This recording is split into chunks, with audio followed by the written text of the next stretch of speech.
State investigators released a 269-page report about sex week activities at the University of Tennessee. Lawmakers called on the comptroller to track the cost and how that money was spent. Reporter Gabrielle Hayes digs into the report and has the response from leaders at the university.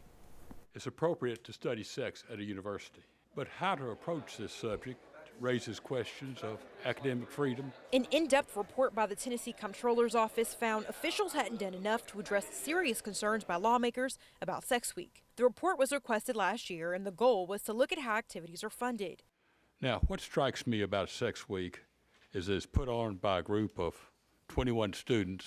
Those students are in a group called Sexual Empowerment Awareness at Tennessee, or SEAT. The report found it received more funding than any other student org at UT in the last 4 years. We identified the need for more transparency in the student activity fee allocation process. The office also highlighted UT's response so far.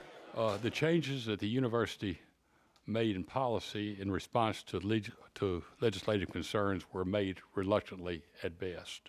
Because of this, the Comptroller's Office presented 4 different policy approaches it could take, ranging from ignoring the activities to banning them. Countless hours and energy have been devoted to this topic over the last 6 years.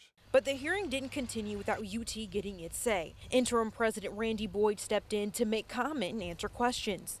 We want to be perfectly clear, the University of Tennessee does not condone or support the sensational and explicit programming that Sex Week has often provided. Boyd also explained how the university plans to reevaluate how student orgs, such as SEAT, get funding from the school. And his response went over well with legislators.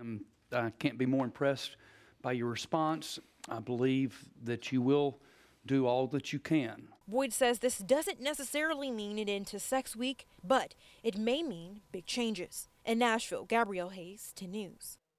Randy Boyd says since the university okayed funding for Sex Week last year, it will go on as planned in 2019. The state agriculture